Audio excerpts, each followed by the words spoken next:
Greetings.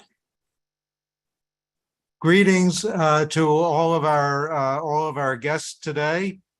We are delighted to have this opportunity to welcome the president of the Presidential Leadership Council in Yemen, His Excellency Rashad al-Alimi, to this interview to make some comments. As many of you know, President al-Alimi is on his first visit to the United States and addressed the UN General Assembly on Thursday, September 22nd. This will be his only opportunity to speak to a broader audience while he's here.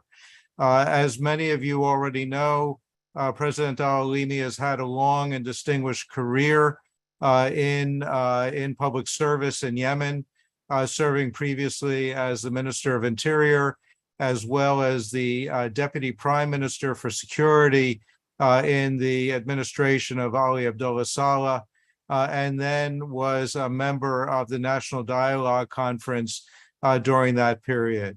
He became the president of the Presidential Leadership Council in April of this year, and has served in that capacity now for almost 6 months. So without further ado, I want to turn the microphone over to President al-Alimi, who will make some comments, and then we'll have an opportunity to have a conversation after that. So President al-Alimi, the floor is yours.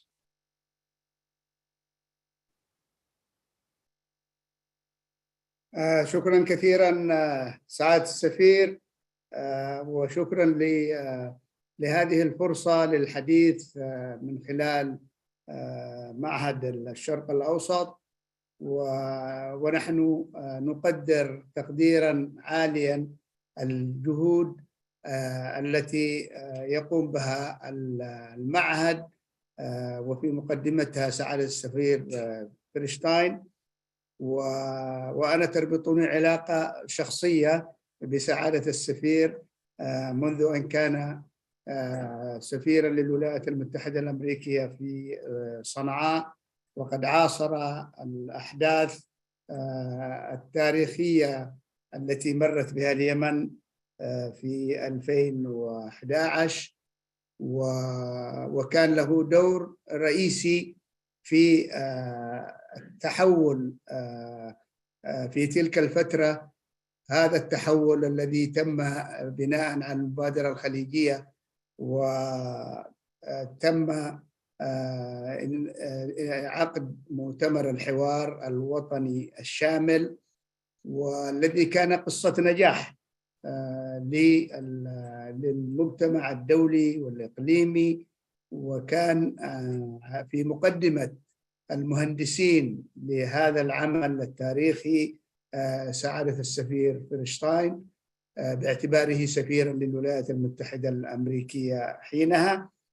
ولكن للأسف قصة النجاح هذه التي تم رسمها من خلال مؤتمر الحوار الوطني ومخرجاته، تم إفساد فرحة اليمنيين بهذه النتائج، وانقلبت الميليشيات الحوثية على هذه المخرجات في سبتمبر 2014، واستولت على السلطة ومؤسسات الدولة، وعدنا إلى مرحلة الصراع والإقصاء والتهميش والعنف، بعد أن كان مؤتمر الحوار يقوم على مبدأي الشراكة والتوافق. ونحن اليوم سنتحدث عن الوضع الذي وصلنا إليه. هناك 3 قضايا رئيسية سأتحدث معكم فيها اليوم. أولى هذه القضية وهي قضية الساعة، وهي المتعلقة بالوضع الإنساني الكارثي في اليمن الذي ترتب على إسقاط الدولة في 2014، وما ترتب عليها من صراع استمر لمدة 7 سنوات. هذه الحرب أدت إلى نتائج كارثية بالنسبة لليمنيين، سواء على المستوى الإنساني أو على المستويات الأخرى المتعلقة بتدمير كافة الخدمات ومؤسسات الدولة. وتشرد الكثير من اليمنيين وتحولوا إلى لاجئين، أكثر من 4 مليون لاجئ في اليمن في معسكرات تفتقد لأبسط الحقوق الإنسانية، وهناك ملايين أيضا يمكن بنفس العدد يتواجدون في دول أخرى في المنطقة وفي دول التحالف الدائم للشرعية. يوجد لدينا أكثر من 3 مليون في المملكة العربية السعودية، وهناك أيضا مئات الآلاف في مصر وبقية دول الخليج ودول العالم. الهدنة الإنسانية التي بدأت في أبريل الماضي أعتقد أنها كانت فرصة لكي يتنفس اليمنيون الصعداء ويبدأون بتلقي بعض الخدمات الإنسانية سواء على مستوى التنقل أو على مستوى المتطلبات الرئيسية. هذه الهدنة نحن عندما تشكل مجلس القيادة الرئاسي جددناها للمرة الثانية والثالثة، واعتبرنا أنها فرصة تاريخية للانتقال إلى مرحلة وقف شامل لإطلاق النار، الانتقال إلى مرحلة مشاورات سياسية تفضي إلى حل شامل وعادل يعيد لليمنيين دولتهم، ويعيد أيضا لليمنيين الأمل بمستقبل أفضل لليمنيين واليمنيات والأطفال اليمنيين الذين اليوم يتوزعون بين مناطق تحت سيطرة الميليشيات وأخرى تحت سيطرة الحكومة الشرعية، ولكنهم يفتقدون إلى الأمل في مستقبل أفضل بسبب تدني مستوى التعليم من ناحية، وقيام الميليشيات بتجنيد الأطفال من المدارس وتسخيرهم لمعاركها من جهة أخرى.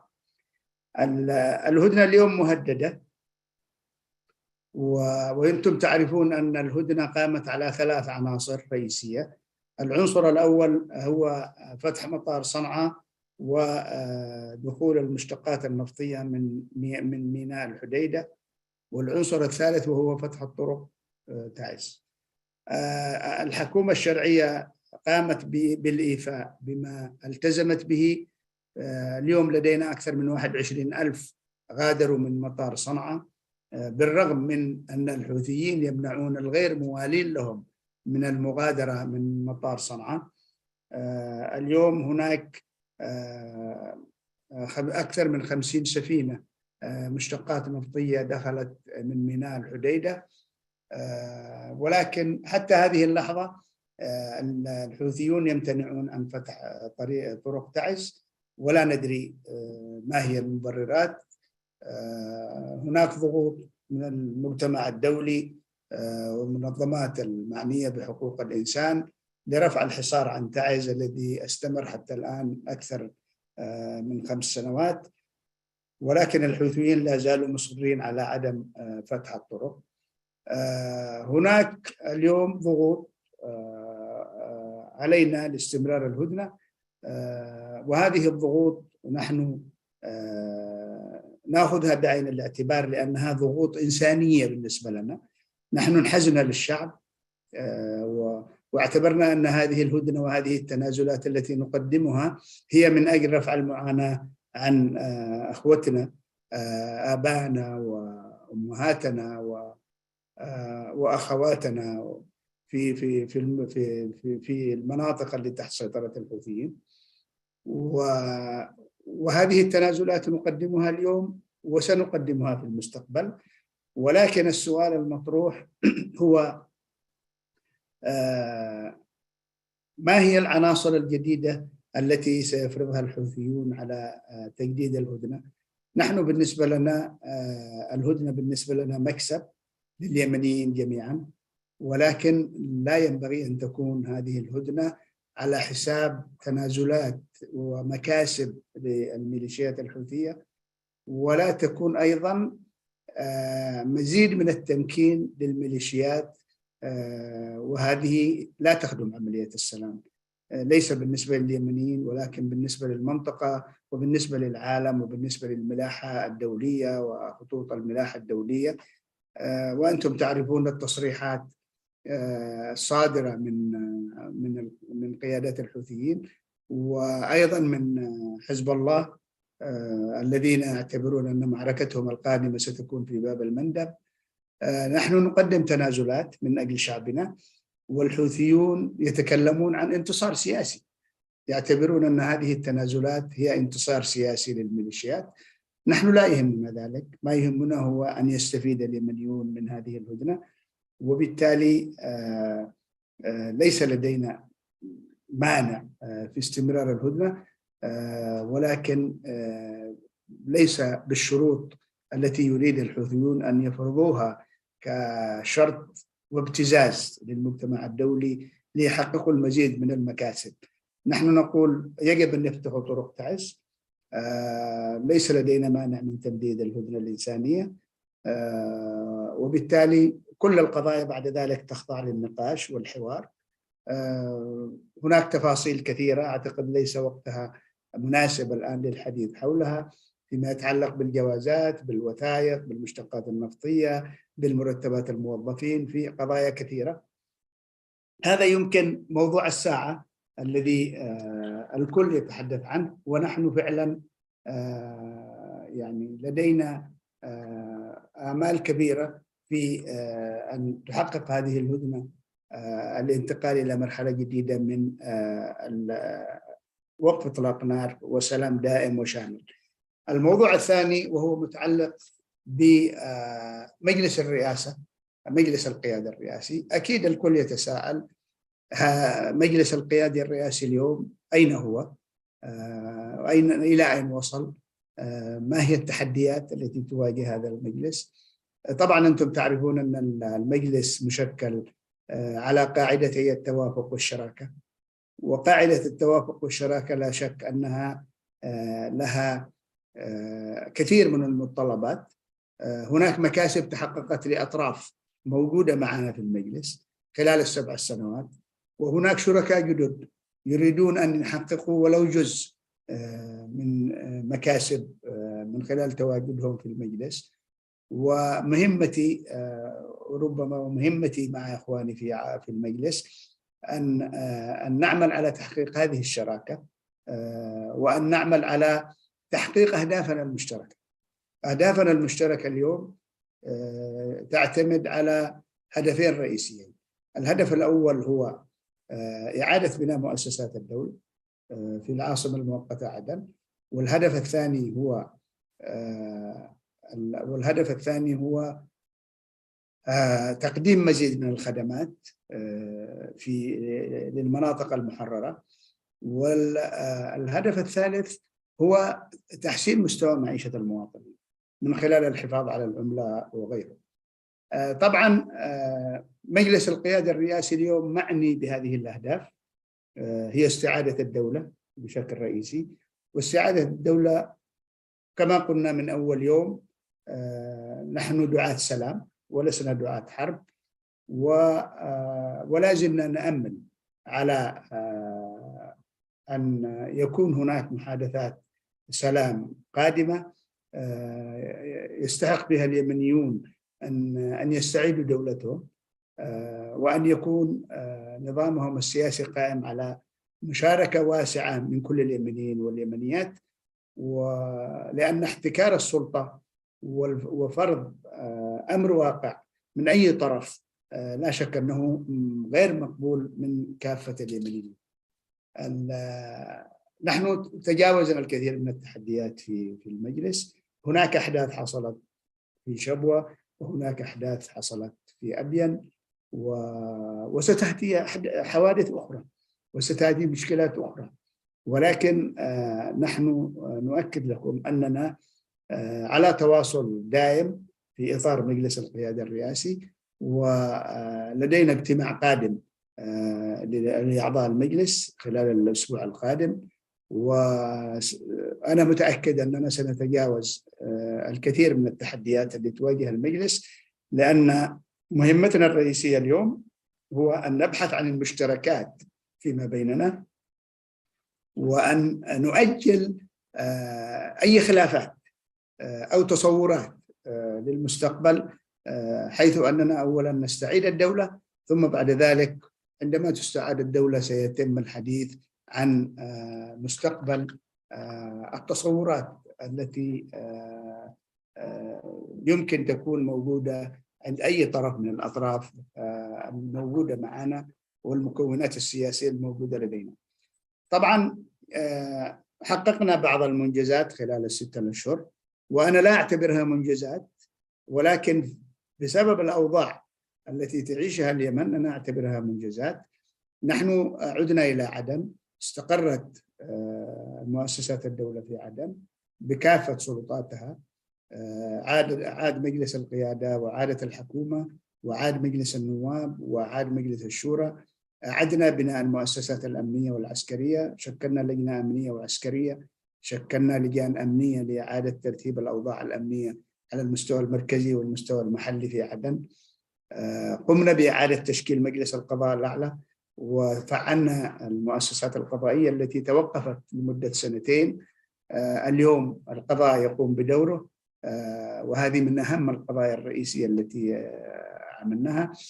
نفذنا عدد من المشاريع الخدمية وبعضها تحت التنفيذ الآن في عدن والمحافظات الأخرى، وبدعم من الأشقاء في المملكة العربية السعودية والإمارات العربية المتحدة.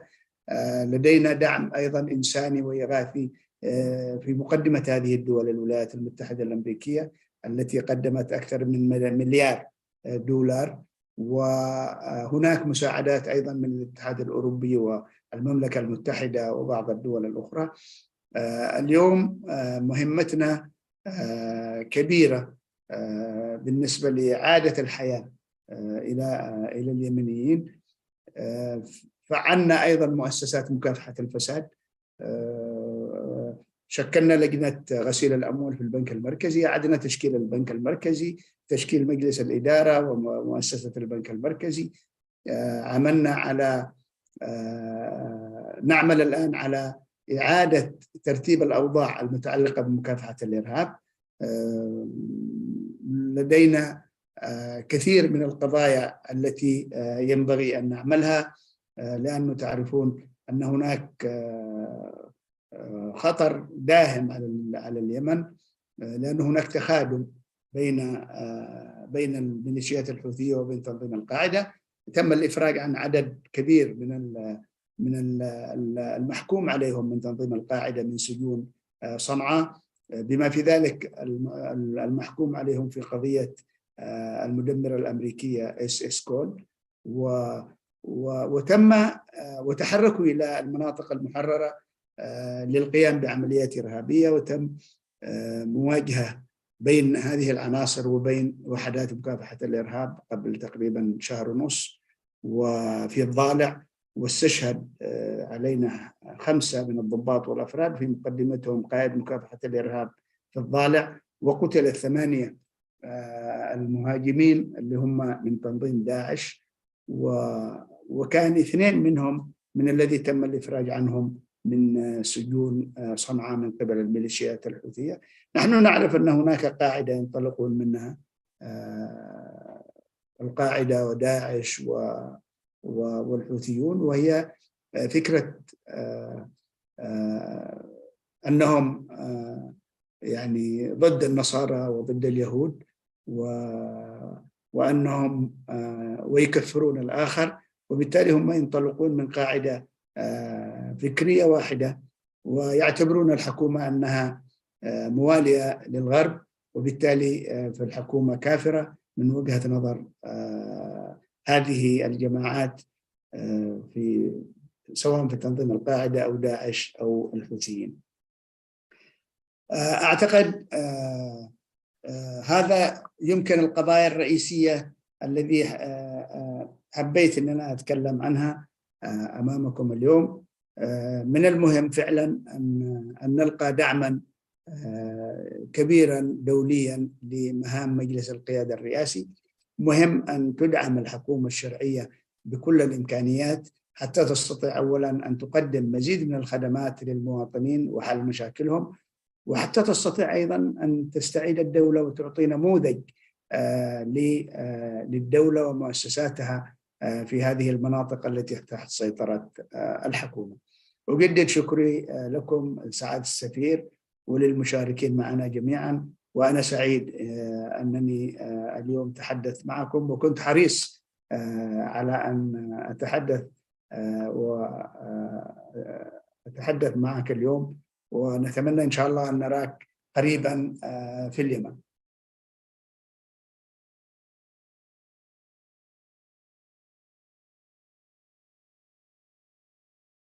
Excellency, thank you so much for those comments and for your clarity in identifying what are the core issues, the central issues that are confronting you as the head of the Presidential Leadership Council, but more broadly the Yemeni people and how to go forward.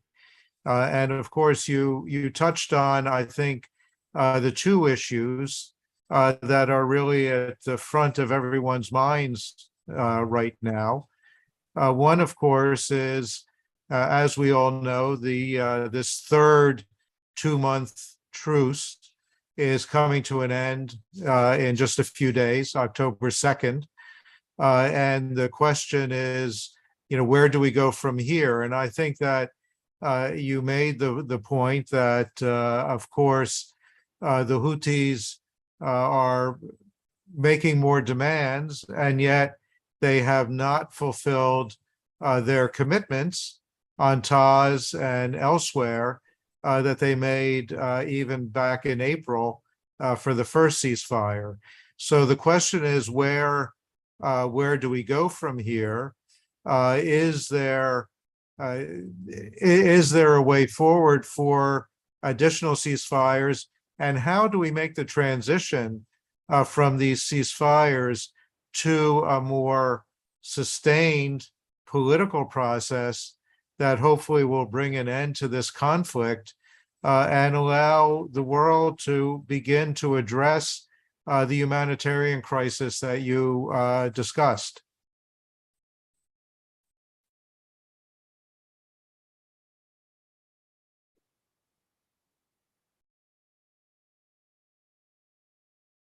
شكرا سعادة السفير.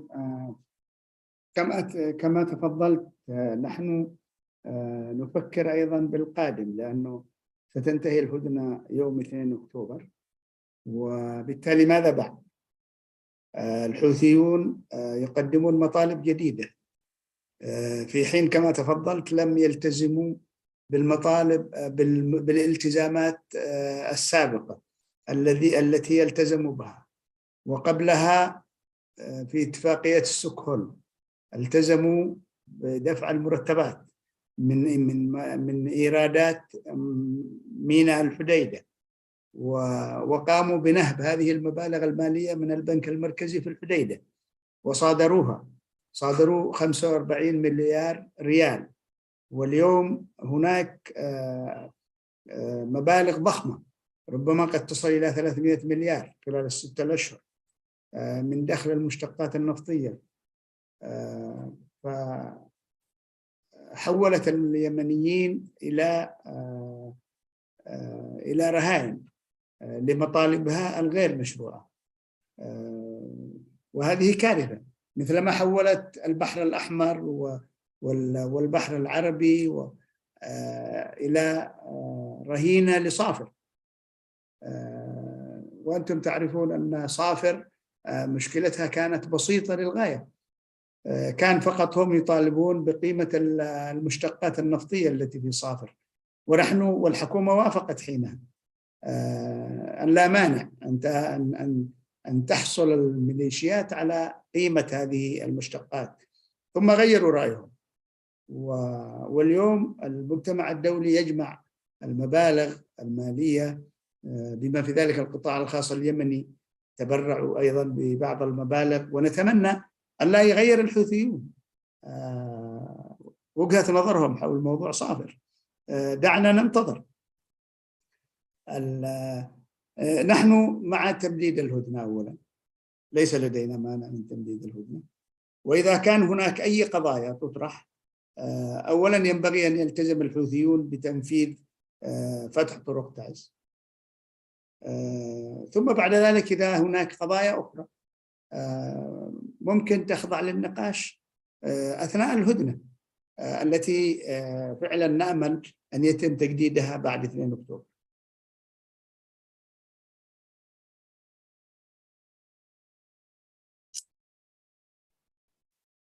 Yeah, I think that the international community will certainly welcome a continuation of the truce. I think that there is an understanding that this period, even though it has not been fully implemented, still has given the Yemeni people a period of calm that has been important for them, and that has helped get Yemen back up on its feet a little bit. But I think until we get a more sustained process in place, it's going to be very difficult to go beyond that.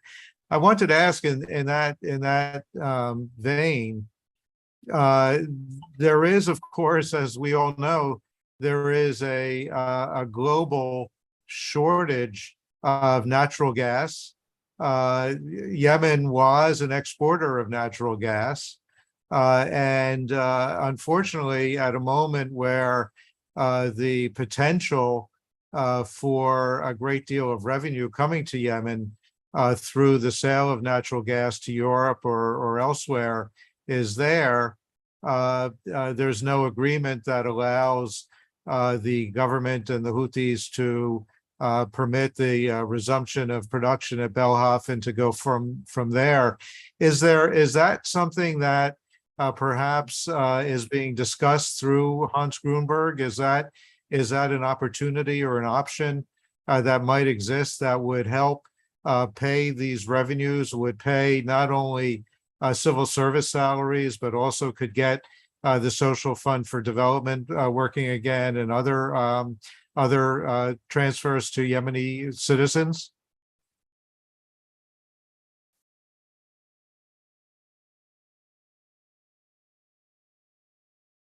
في الواقع هذا الموضوع نحن أولينا اهتمام كبير في مجلس القيادة الرئاسي، وتكلمنا حول هذا الأمر مع حلفائنا ومع أصدقائنا أيضا، وفي المقدمة الحكومة الفرنسية باعتبار أن المشروع يتبع شركة توتال وهي الشريك الرئيسي في هذا المشروع. وهناك حديث يدور حول إعادة تصدير الغاز من المشروع، ومن الناحية الفنية أعتقد أن نحن جاهزون للتصدير، ولكن الشركة ربما تشترط أن يكون هناك اتفاق حول القضايا الأمنية المتعلقة بالتخوف من أن تعمل الميليشيات على ضرب المشروع بالصواريخ البالستية التي لديها والتي مهربة لها من النظام الإيراني. ونحن نعتقد أن هذا الأمر بالنسبة لنا سيكون مفيد، سواء فيما يتعلق بدعم البنية التحتية أو فيما يتعلق بمرتبات الموظفين، أو أيضا إعادة إحياء بعض المشاريع التنموية المهمة بالنسبة لنا. نحن عندنا مشاكل كثيرة متعلقة بالمياه ومشاكل الطرق، مشاكل الخدمات الصحية. طبعا الأخوة الأشقاء بيقدموا لنا الآن كثير من المساعدات، لدينا 13 مشروع بينفذ في عدن الآن في المجالات الصحة والطرق والمياه والكهرباء من قبل الأخوان في المملكة العربية السعودية. لدينا مشروع سد حسان في أبين سيتم تنفيذه من قبل الإمارات العربية المتحدة بتكلفة حوالي 82 مليون دولار، وهذا يمكن أن يحل جزء من مشكلة المياه في عدن، لأنه المياه الجوفية التي تأتي إلى مشروع المياه في عدن غالبها تأتي من آبار في وادي حسان في أبين. هناك مشاريع للطاقة المتجددة أيضا. هناك مرتبات الموظفين، وأنتم تعرفون الآن الموظفين زاد عددهم بشكل كبير مع الحكومة الشرعية والحوثيين. لديهم اتفقنا على كشوفات 2014 بالنسبة للموظفين في صنعاء. يعني نحن أعتقد لن نسخر هذه الإمكانيات حتى لو أتت من مشروع الغاز وتصدير الغاز، لن نسخرها للحروب. نحن اليوم نسخر كل الإمكانيات للتنمية، بينما الحوثيين يسخرون كل الموارد التي يحصلون عليها للمعارك وللتسليح وللعروض العسكرية، ونحن نسخر كل الإمكانيات التي نحصل عليها للتنمية وللخدمات.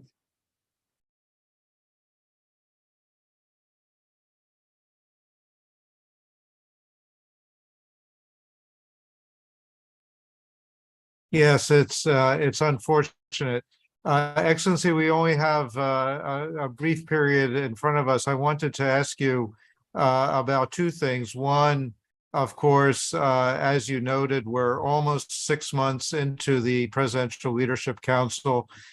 There have been issues in some of the cooperation within the PLC, the entities that have joined, and this has been an issue, a question really, for how this government can move forward in a united way. And I know, as you said, that this is very much the focus of what you've been trying to accomplish, is to bring all of these parties that are supporting the legitimacy together.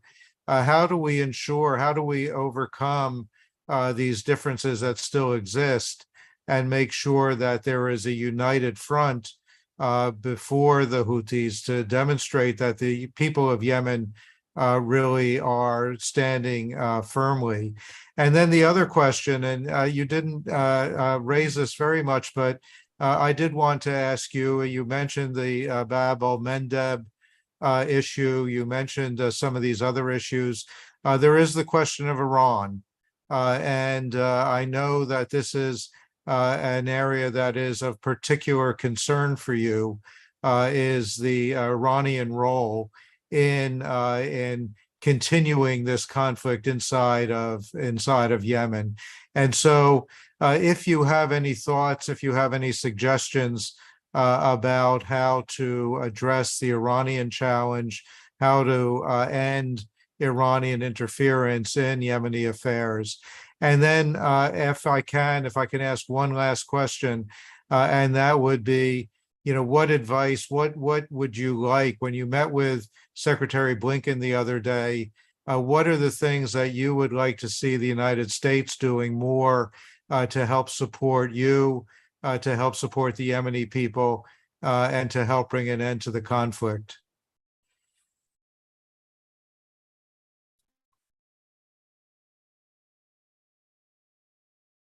شكرا سعادة السفير، هذه أسئلة مهمة للغاية، أشكرك عليها. أولا فيما يتعلق بالمجلس، أحب أن أؤكد لكم أن هناك إجماع إقليمي ودولي بالنسبة لدعم المجلس، وأنا كنت قبل أسبوعين في أبو ظبي، وكنت قبل أسبوع في الرياض، وهناك توافق وهناك إجماع من حلفائنا الرئيسيين في المملكة والإمارات على دعم المجلس وعلى وحدة والحفاظ على وحدة هذا المجلس واستمرار هذه الوحدة في إطار المجلس. الخلافات لا شك ستكون موجودة، ولا أريد أن أعطي صورة وردية عن الوضع، ولكن نحن حريصين على أن يستمر هذا المجلس وفق الثوابت والقواسم المشتركة، والخلافات نحاول أن نحلها داخل المجلس، أحيانا بالتوافق وأحيانا بالانحياز إلى 4 زائد الرئيس أو 3 والرابع الرئيس. ولكن أحب أن أعطيكم اليوم سر أننا لم أستخدم في إدارتي للمجلس التصويت منذ بدأنا اجتماعات المجلس، وحتى لا يكون هناك فريق غالب وفريق مغلوب في المجلس. فأحاول دائما حتى القضايا الخلافية أحاول أن أجلها قليلا وأعمل فيها مشاورات جانبية، ثم نعود إلى اجتماعاتنا بعد يوم أو يومين ونتوافق على مثل تلك القرارات. طبعا الصراعات البينية في المحافظات هي أصلا موجودة، وأحيانا قد يقف أحد أعضاء المجلس مع طرف ويقف عضو آخر مع طرف آخر، وأحيانا الواقع يسحب بعض الأعضاء إلى مربع الصراع في هذه المحافظات، وهذا وضع طبيعي بيحصل. ولكن نحن نعيد حلقة الصراع من الميدان إلى المجلس وإلى الحوار، وهذا ما نمضي فيه حتى هذه اللحظة. وبالتالي أؤكد لكم أن الوضع داخل المجلس مستمر في معالجة القضايا بنوع من الحوارات والتوافقات والوصول إلى أحيانا حلول مشتركة، وأحيانا يعني توافقية، وأحيانا يكون فيها نوع من الضغط من قبل أكبر عدد داخل المجلس على أحد الأعضاء داخل المجلس، وبالتالي نخرج من أزمات الخلافات حول الكثير من القضايا. أنتم تعرفون أن المجلس أتى من مربعات متقاطعة، والبعض كان يتواجه في الميدان في اشتباكات مسلحة، ونحن نقلنا بتشكيل المجلس هذا الصراع والمواجهات المسلحة إلى الحوار، وهذه خطوة وتحتاج مننا إلى وقت لكي يتعود المجلس على أن الحوار هو أفضل وسيلة لحل كل المشكلات العويصة، وأن الصراع والقتال لن يؤدي إلى حلول، سيؤدي مزيد إلى المشاكل والتعقيدات.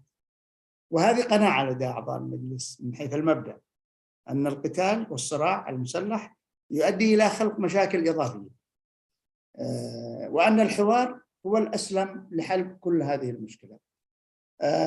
أشقائنا وبدرجة رئيسية في المملكة السعودية والإمارات بيساعدونا في تحقيق هذه الأهداف داخل المجلس، وأنا على تواصل مستمر مع القيادات في البلدين، وأعتقد أننا ماضيين في الطريق الصحيح الذي يؤدي إلى تحقيق أهداف المجلس.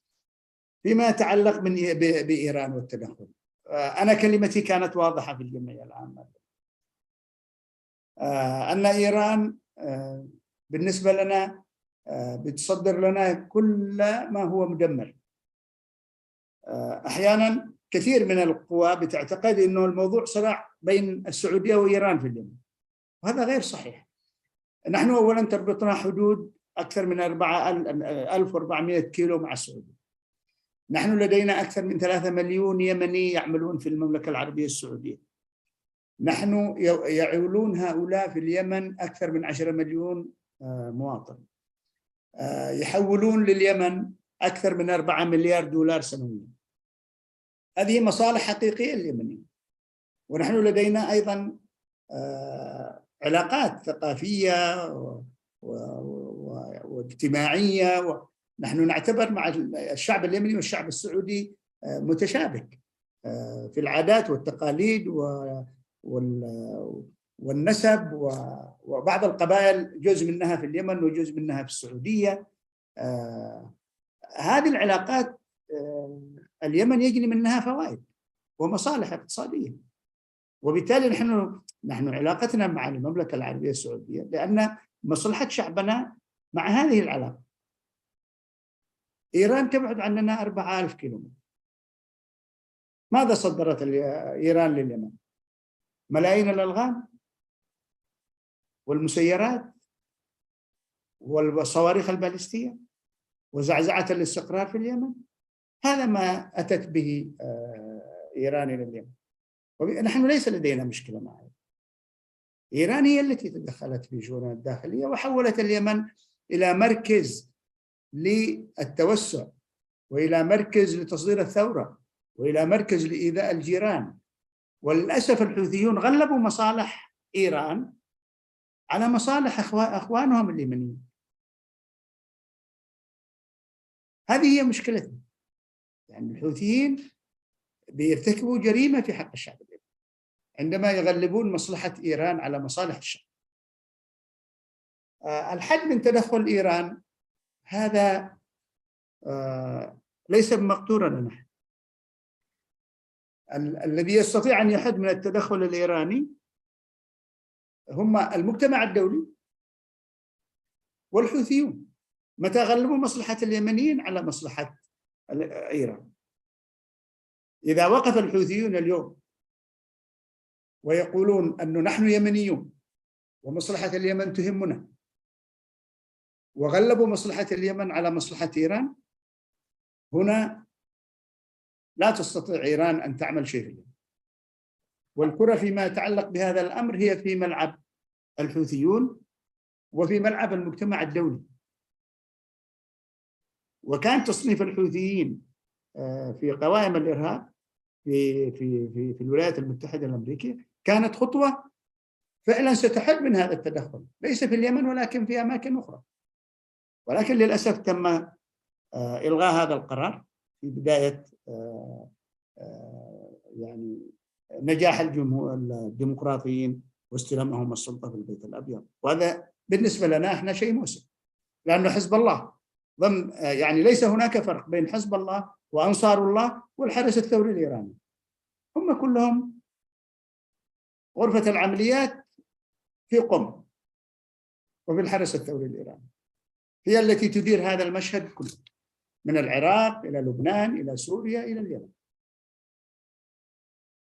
فيما بيتعلق باللقاء مع الوزير بلينكن، كان أنا سعيد جدا كنت باللقاء مع السيد بلينكن معالي وزير الخارجية، وكنت قد التقيت فيه في جدة، وكان قد اتصل بي تلفونيا إلى عدن لتجديد الهدنة الأخيرة. وطبعا لا شك أن الولايات المتحدة الأمريكية بتولي اهتمام بعملية السلام في اليمن، وتولي اهتمام أيضا بالهدنة، ونحن كذلك. نحن نقدر هذا الاهتمام بالسلام. وعندما التقيت أنا بالسيد الرئيس بايدن شكرته على اهتمامه باليمن واهتمامه بعملية السلام، وطلبت منه مزيد من الدعم لليمن وبالذات في الجانب الاقتصادي. ونحن نقدر هذا الاهتمام باليمن تقدير عالي، ولكن لا يوجد لنا شريك للسلام في اليمن.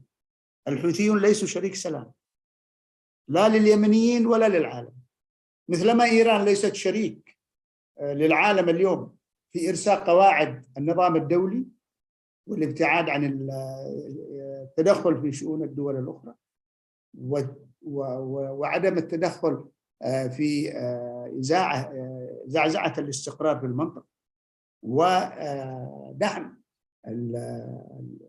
المنظمات الإرهابية في العالم. اليوم قيادة تنظيم القاعدة في إيران، واليوم هناك تنسيق معروف لدى الأجهزة الأمنية في العالم كله بين النظام الإيراني، بين الحرس الثوري والنظام الإيراني، وبين تنظيم داعش والقاعدة. وبالتالي نحن نشكر الولايات المتحدة الأمريكية والرئيس بايدن والسيد معالي السيد الوزير بلينكن وصديقي العزيز السيد تيم ليندر كينج الذي يبذل جهود كبيرة جدا مع في هذه القضية، ونحن متعاونون معه لأننا نريد أن ينجح تيم في مهمته، ونجاحه نجاح لليمنيين في الأخير. شكرا سعادة السفير.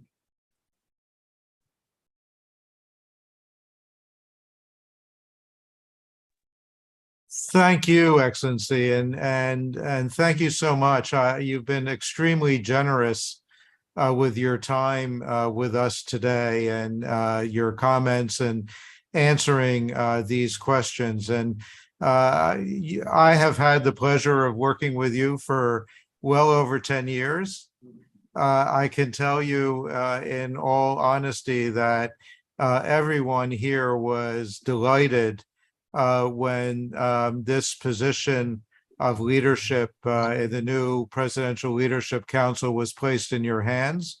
I don't think that there's anyone who is better suited to try to resolve this conflict and bring Yemen together again than you are. And so we absolutely wish you all of the good fortune and blessings for all of the work that you're doing. You had suggested that I might come call on you in Aden. I would love to do that, but even better, I would love to come call on you at the presidential palace in Sana'a, and I look forward to that day. But thank you so much for spending this time with us, and inshallah, I know you have other meetings and other work to do before you return to Aden over the weekend.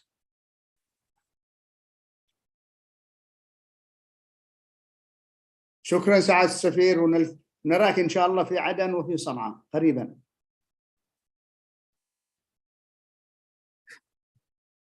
Inshallah. Thank you. And for those of you who are in our audience, please stay tuned. We will go immediately to a panel discussion with Ambassador Lenderking and Ambassador al-Hadrami to continue this conversation. Thank you. شكرا كثيرا سعادة السفير.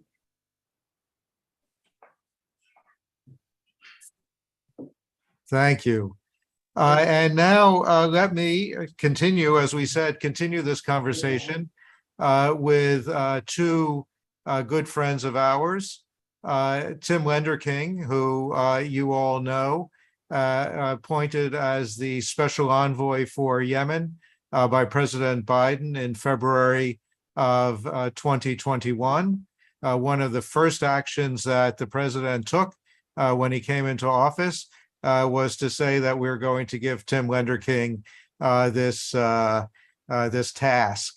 And so here he is, and Tim is joining us from Jeddah, where he's been engaged in the efforts to continue this ceasefire and hopefully to expand on it.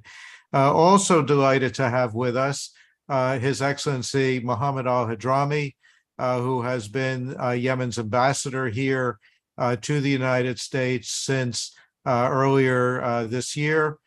Prior to that, he served as foreign minister for Yemen and has had a long and distinguished career in Yemen's diplomatic corps since 2004. And prior to that, he was a student here in the United States having earned his bachelor's degree at Missouri State University and his master's degree at Fairleigh Dickinson. So welcome to both of you, and thank you for joining us. And let me first give both of you the floor for a few minutes to talk not only about the president's comments, but also, of course, I think people would be extremely interested in hearing your thoughts about how this week's events in New York have gone, what attention has been paid to the Yemen issue, and does that, in fact, open the door for new initiatives and hopefully a resolution. But Ambassador Hadrami, let me turn to you first. Well, thank you, Ambassador, and I'm happy to see my great friend Tim Binder King here joining us. And let me start with thanking Middle East Institute and you, Ambassador Feinstein, for having this event possible and in this timely manner. I think Yemen, as we all agree, is moving through a very difficult situation right now. So for the sake of time, I'm just going to highlight some of the messages or key messages, let me say, that were articulated by His Excellency President Rashad al-Alimi, who was in the previous session.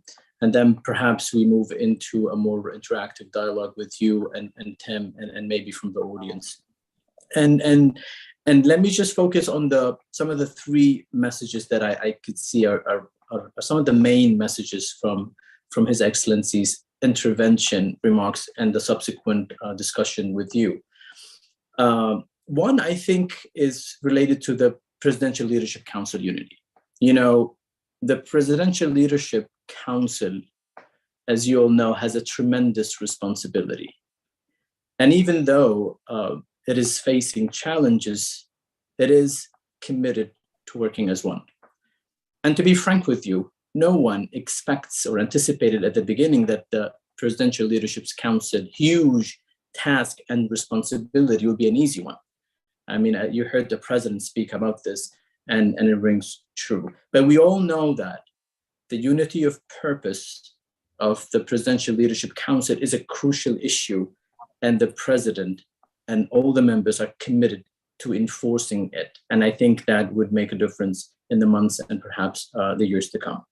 And if we talk about this united purpose, just to kind of define it, it could be mainly in the objectives that it would end the coup, as the president says, reinstate state institutions, and eventually return Yemen to this democratic platform where they could have this civil discourse to elect, to freely discuss their issues, and perhaps discuss and solve some of the great challenges we're facing now, but not at the moment, after we end the coup and return to that platform where we could freely, with everyone involved, like what happened in National Dialogue Conference, which you were a witness to, and discuss them thoroughly, but not at this stage. And that's the crucial thing about the unity of the Presidential Leadership Council. And I'm really delighted to see, and as you heard from the president, that the meeting next week will come and we expect a lot from it. The second issue, which was mentioned first in the president's remarks, is about the truce. You know, the truce, as the president says, is a historic chance for peace. But extending the truce alone, as it stands, to be frank, will not end the war. Our government accepted the truce 6 months ago. And the main objectives of that is to alleviate the suffering of Yemenis and to force the Houthis to talk peace. These are the two main objectives that we accepted the truce: suffering of the Yemenis to be alleviated, and eventually to reach that sustainable truth. But we see as we go after the two extensions, we realize that only the government of Yemen is fulfilling those obligations and not the Houthis. Only the government of Yemen is being pressured more for more concessions, but not the Houthis.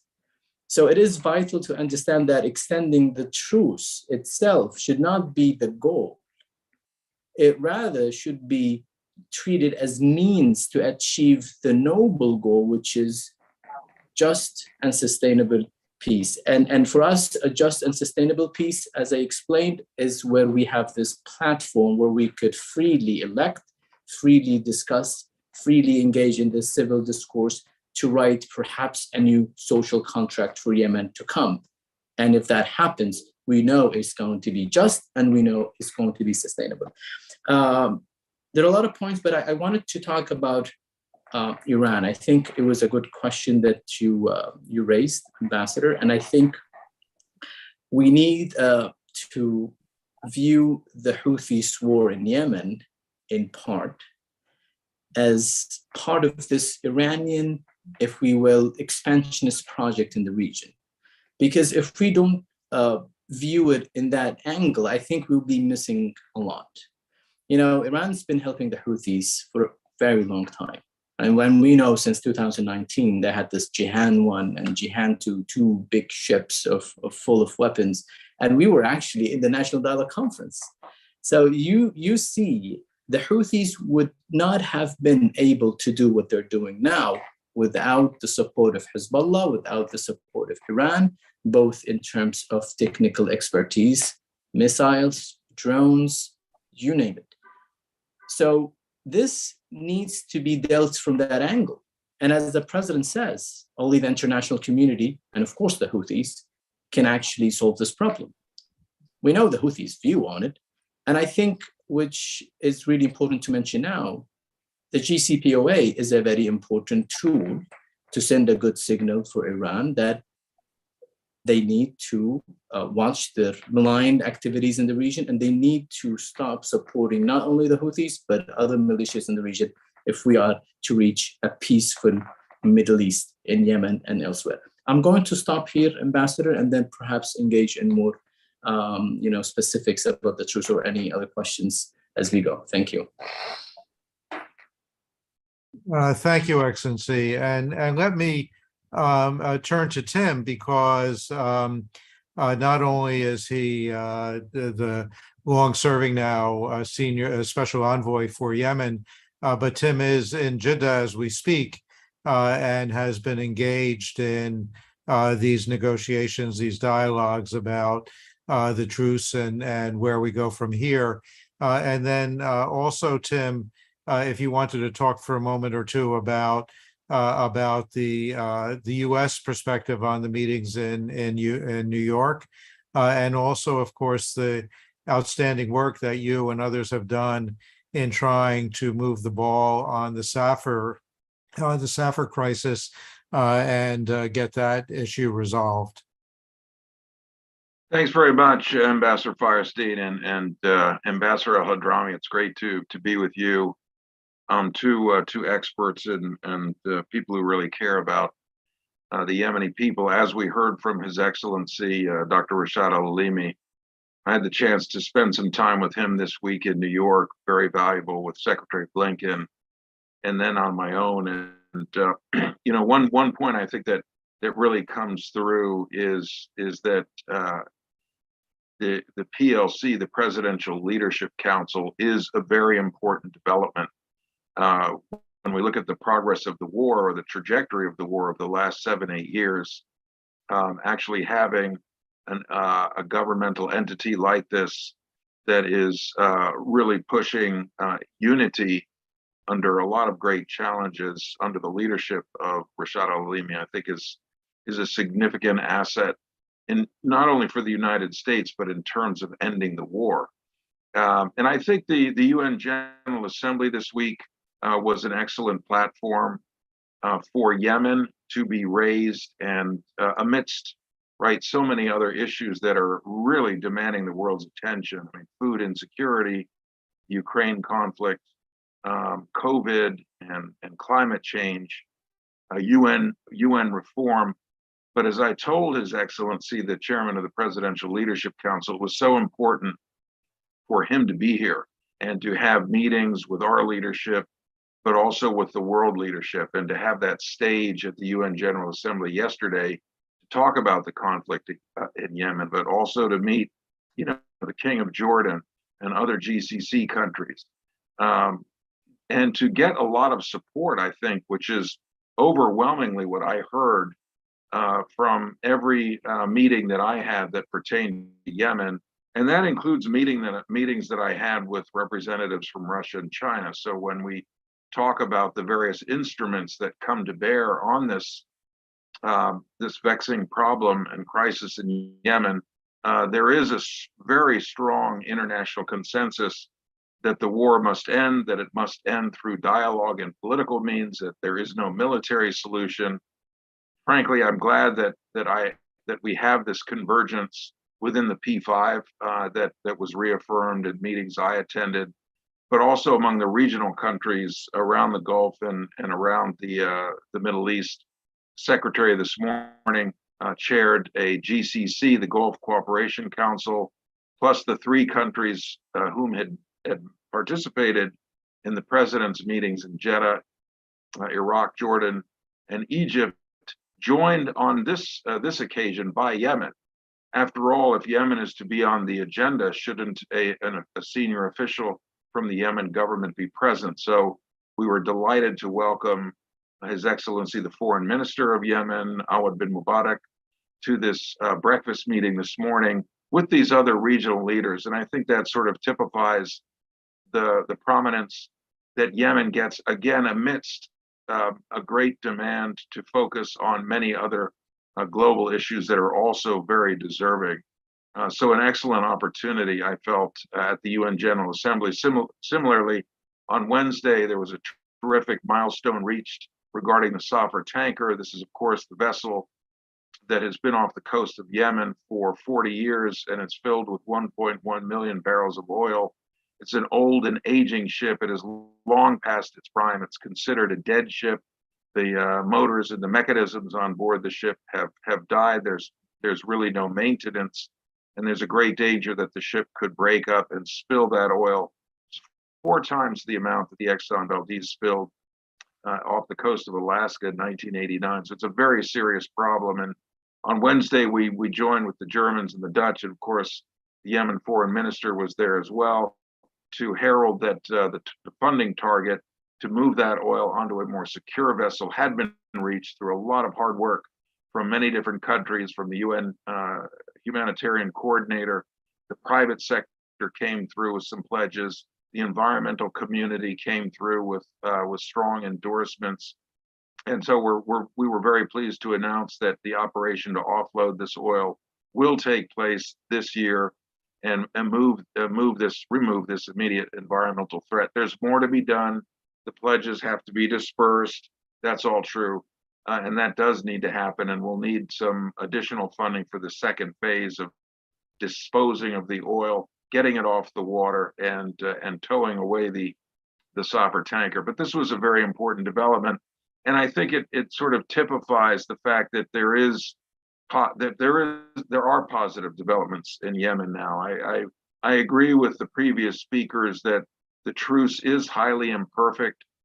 There have been attacks that are unfortunate, but by and large, this is a truce that in the U.S. view is quite significant, as another milestone that has been reached over the course of 7 or 8 years of fighting, leading us to the conclusion that this now is the best opportunity that Yemen has had for peace since this conflict began. And we look at some of the milestones that have been reached. You have more oil on the market in Yemen, 4 times the amount of oil that was the case last year. 21,000 Yemenis have been able to fly on commercial flights out of Sana'a Airport for the first time since 2016 for medical care, for family reunification. We're looking at additional destinations that could be used. When we talk about the expanded truce, we mean expanded destinations. We mean more oil on the market. We also mean the fulfillment of opening the roads, just as the president said and as the ambassador said.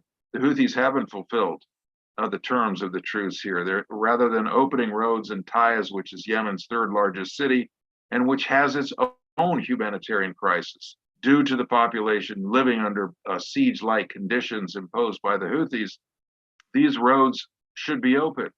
And that is also part of what the Houthis, I think, need to put on the table. And when we talk about the truce, there are responsibilities on both sides.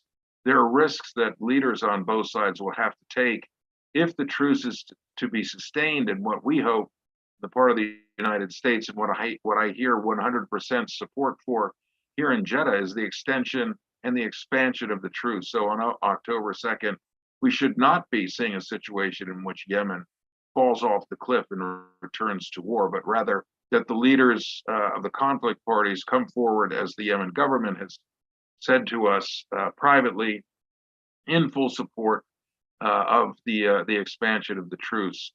So all of these things, I think, are coming together at a critical time.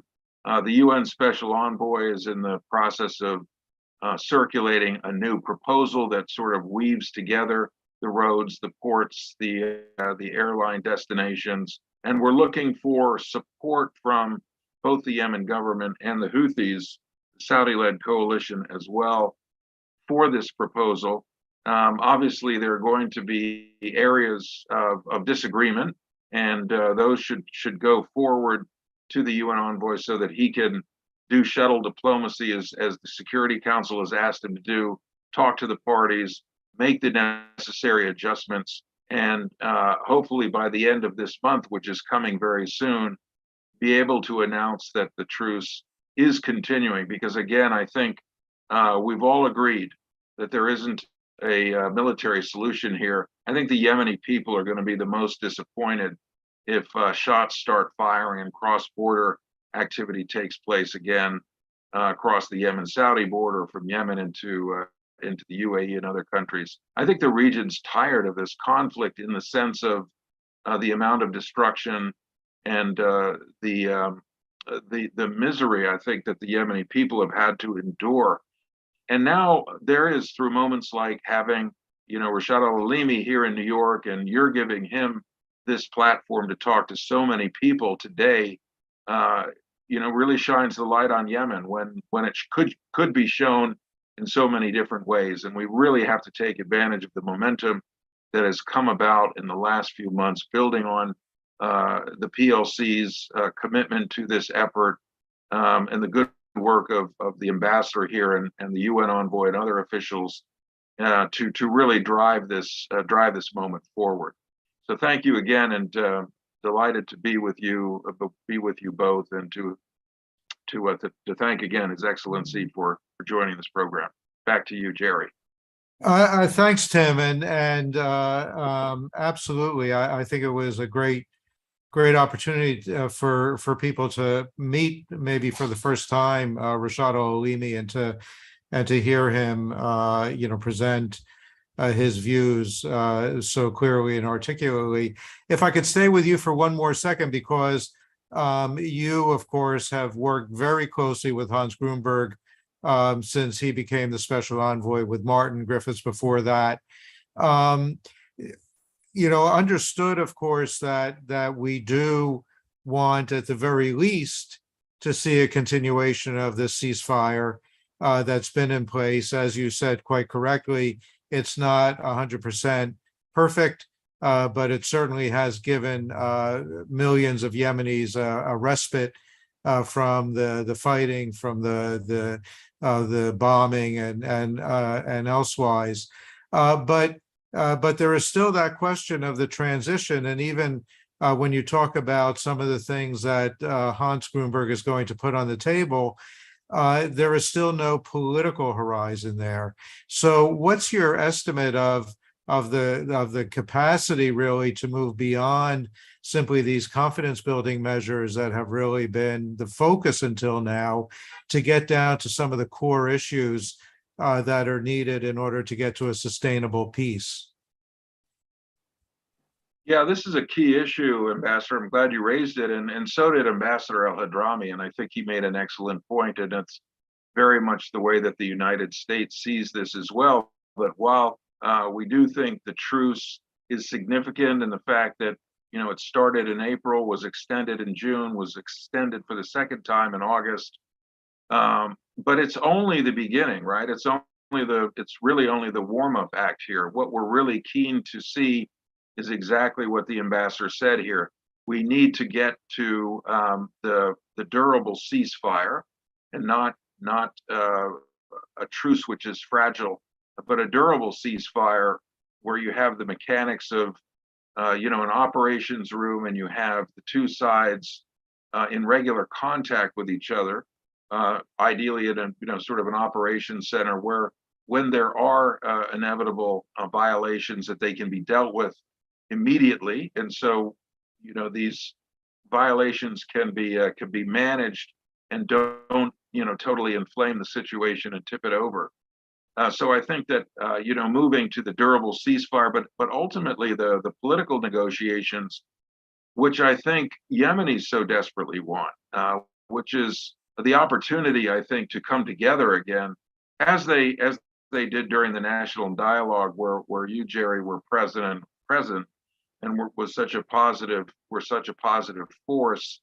That moment that was essentially torpedoed by the Houthis when there was a coming together of elements of Yemeni society, civil society and women's groups and so forth, that held such great promise. And I think we need to come back to that when the parties, however those are defined, and it's not necessarily for us to do that, but to create the platform with strong international support, which we have now. But I don't think it's indefinite support, right? You look at the challenges that are weighing down on the international community, on the donors who, whom we need to stay engaged on Yemen to keep the humanitarian situation from teetering to the brink. So we feel that the truce is the vehicle to get there. Until somebody has a better idea, that's the vehicle we have.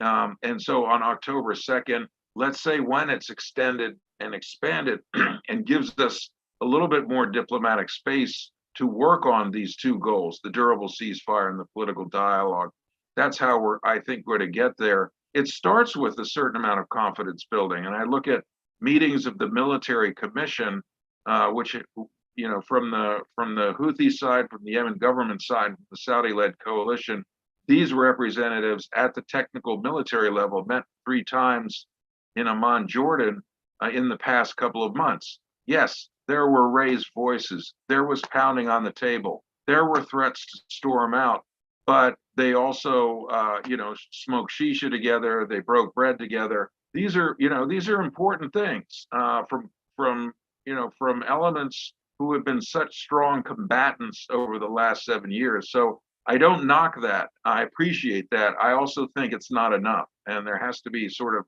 wholesale engagement across these very difficult lines. Again, with support from the international community, from the immediate neighbors of Yemen, the Omanis, the Saudis, the Emiratis in particular, bolstering and supporting this effort. So I'm really, I think the U.S. efforts are very much engaged on getting us over the hump on October 2nd, and really using that momentum to launch more energetically into this territory, which ultimately gets Yemenis together, deciding the future of their own country, and foreigners out of Yemen, other than as embassies eventually and as donors and that kind of thing. But ending foreign interference, I think, in Yemen is something that we support. Thanks, Tim. And I'm going to turn to Ambassador al-Hadrami in a second. But before we do that, I do want to alert our audience to the fact that in about 10 minutes, you're going to take off to run for your airplane. So if we don't come back to you, thank you again for joining us. And thank you again, obviously, for all of the great work that you've been doing for these last 18 months. But let me turn to you, Mohammed, and ask you one of the things that we talked about, and I did. You talked about the PLC and the role that they play. Obviously, one of the key issues, one of the key challenges, even within the PLC and more broadly in the society, is this question of Yemen's national unity. At the end of this conflict, and it will end someday, is there going to be a unified Yemen?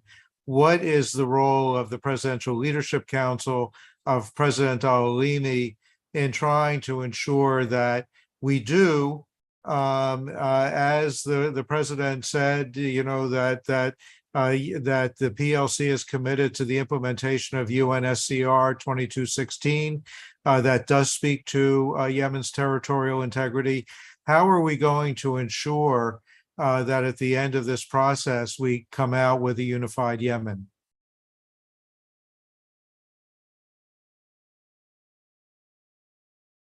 You're on mute.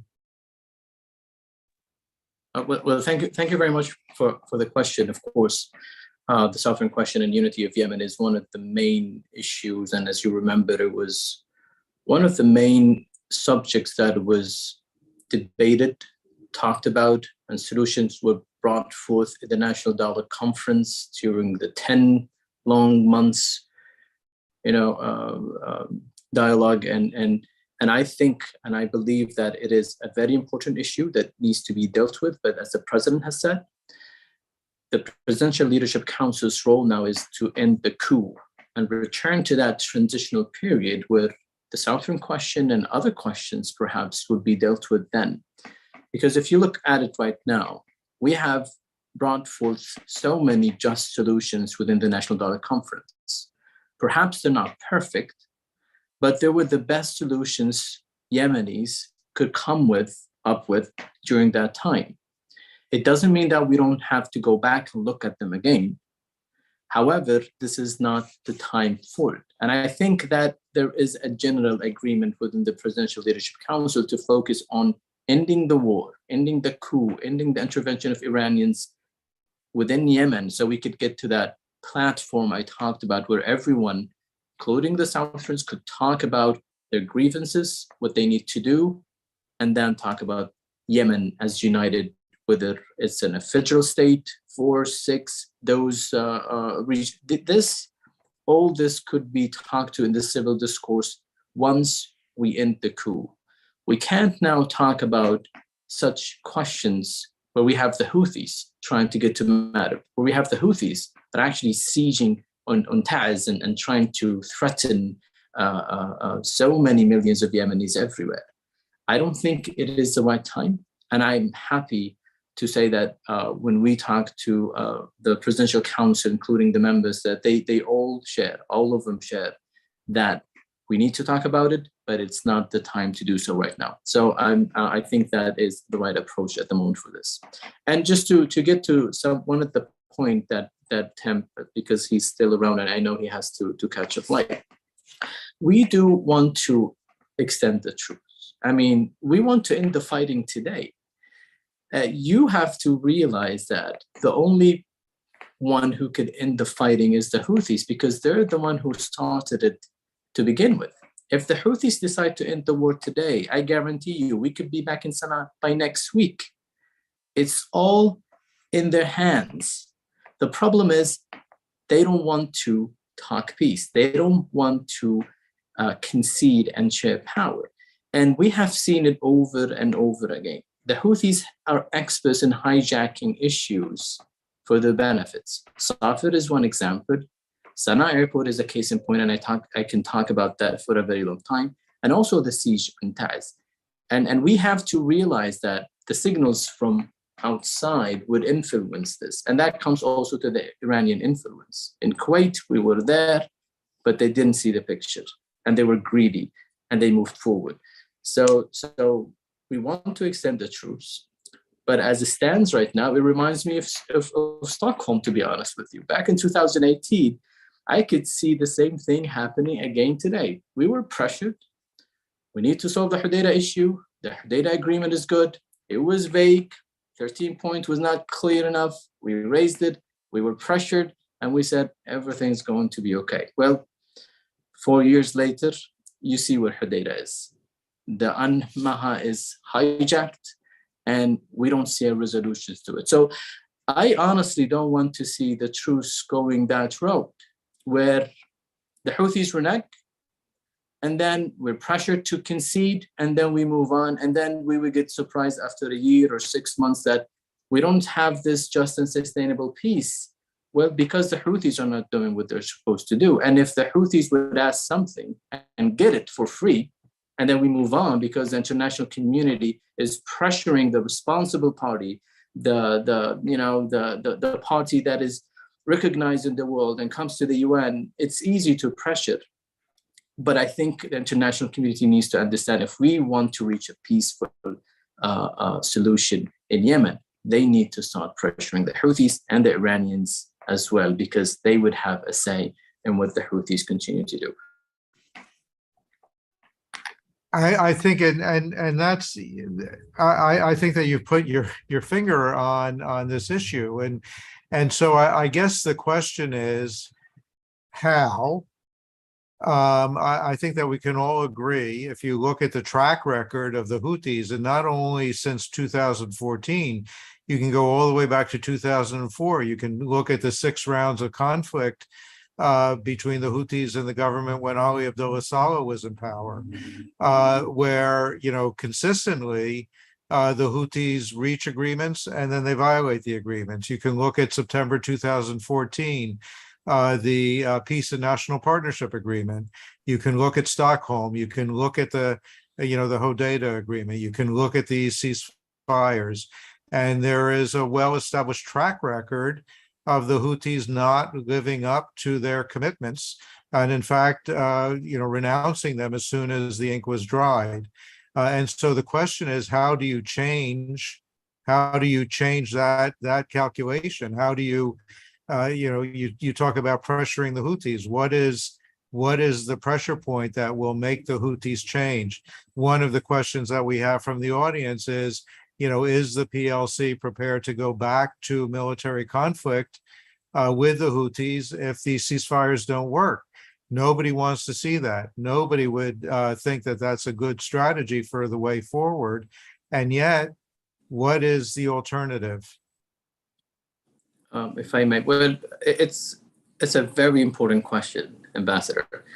And I tell you this, we need to pressure the Houthis. And I agree with him. There's no military solution for the crisis in Yemen.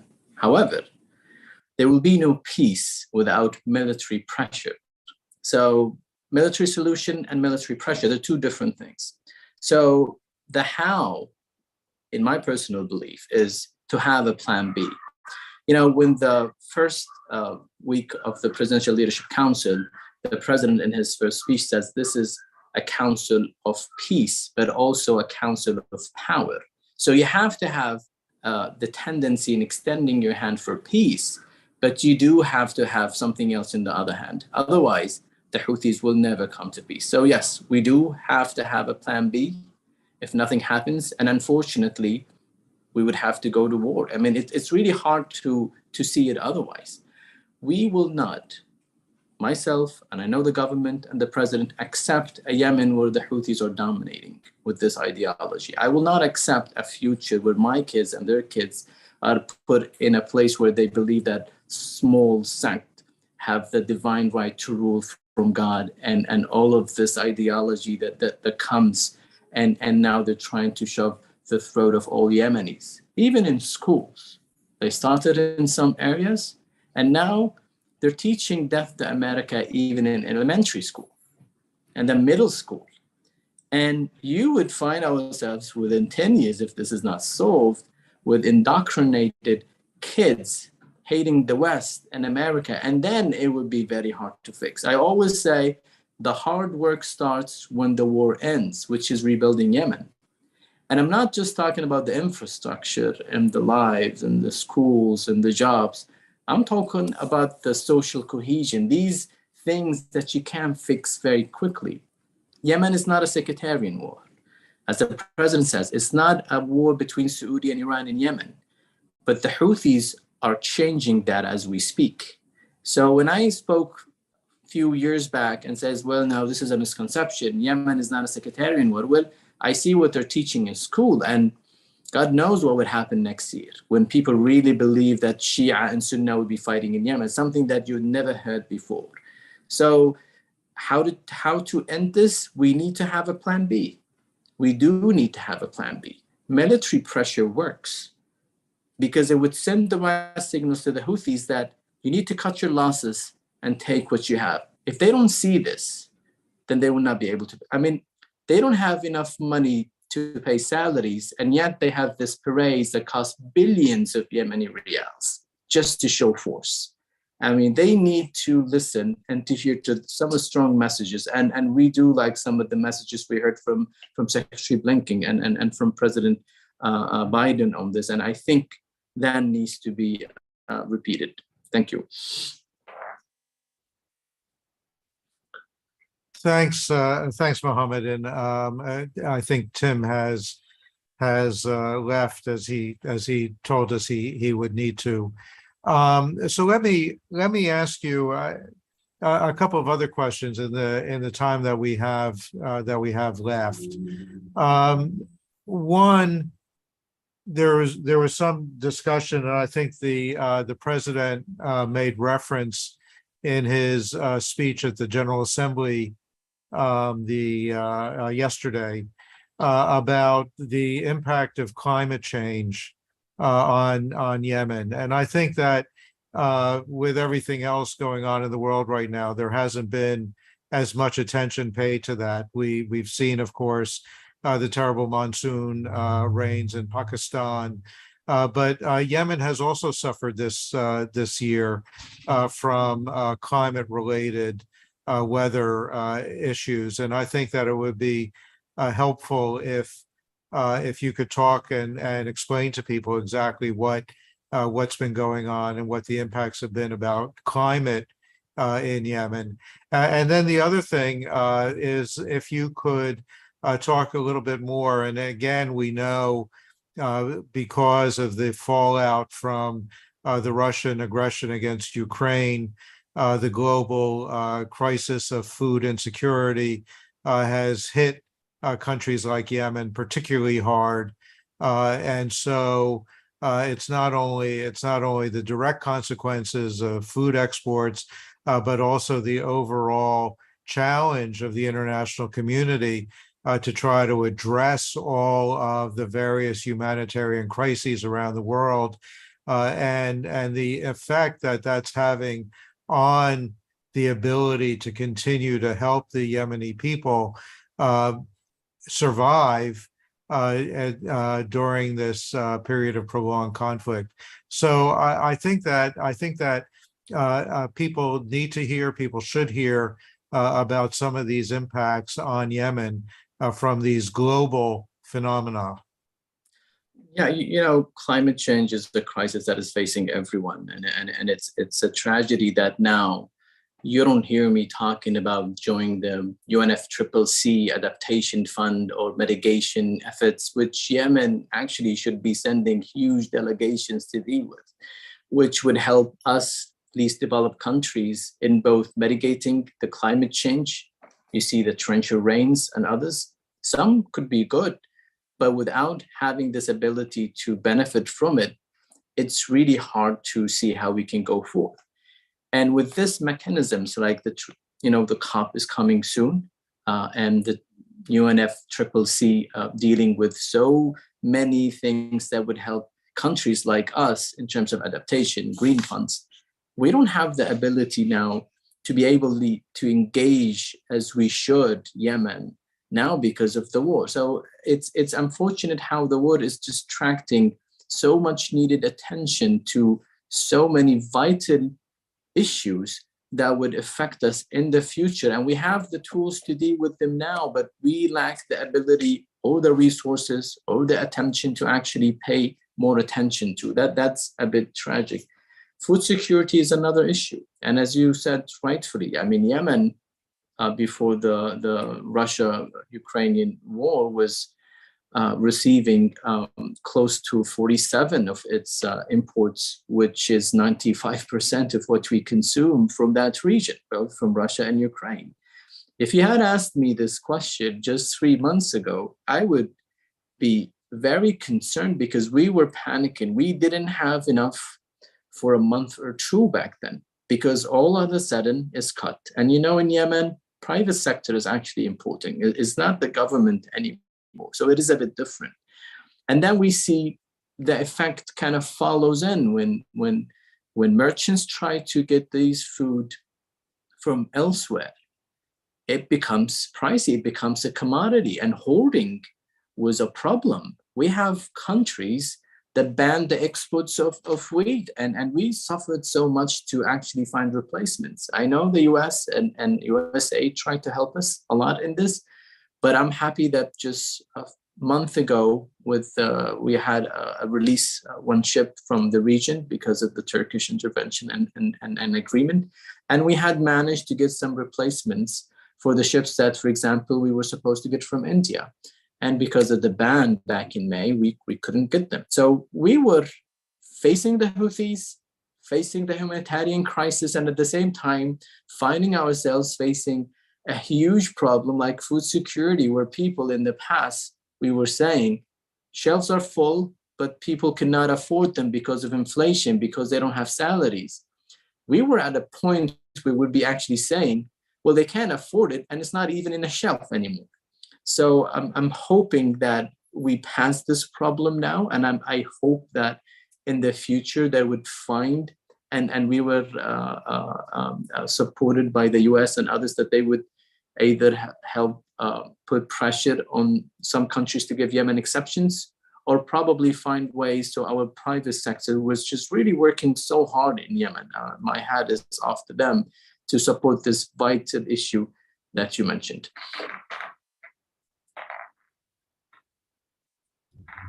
Great. Excellency, we've taken a lot of time, and I think that we've covered a lot of the ground. I think that, again, this has been an important week for Yemen in New York, an opportunity really to focus international attention again on the Yemen crisis, and hopefully to bring together the world powers.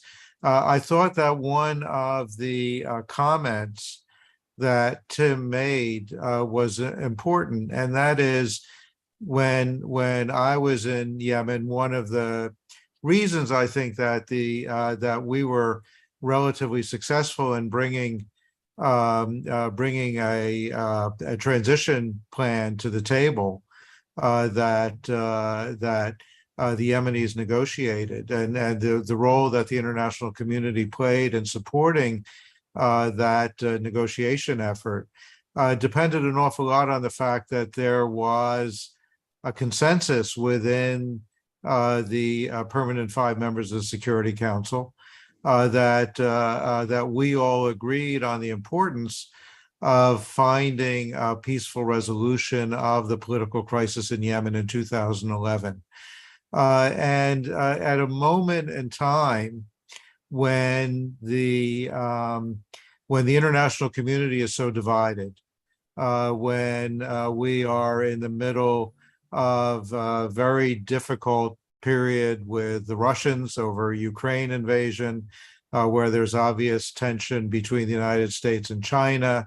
The United States, our Western allies, and China and Russia, that Yemen is still something that the international community can agree on, and that understanding the importance of trying to find a peaceful resolution, of trying to get the political transition that started in 2011, and that really, as you know, you were there, you were very much a key player in that period, had so much promise that Yemen was going to be the country affected by the Arab Spring that was going to find the right formula for sustaining a peaceful transition.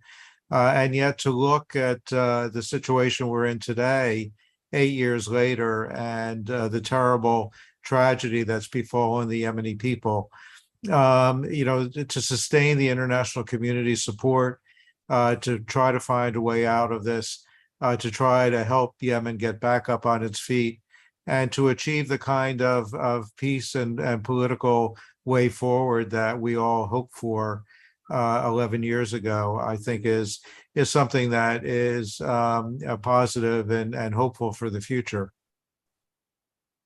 Well, thank you, Ambassador. And My heart really aches when I see a beautiful country like Yemen, and you've been there. We have so many treasures to show. I mean, we have Socotra. It's a beautiful island, none like it in the world. I mean, it would actually shame the Game of Thrones series if they find out about the dragon blood tree in it. We have coffee, which is originated in Yemen, a treasure that we need to cherish. We're so diverse yet unique. We could be leading in the region if we only have stability. Smartest people I've seen. I mean, yes, I mean, I'm from Yemen, but you could see so much potential. We don't need any help from anyone else. We just need some stability, good governance. And I am sure I would love, as an ambassador, to talk about these good things about Yemen, how great Yemen is, how welcoming, how the food is great, and not talk about the emaciating bodies in the New York Times or the bombing here or there.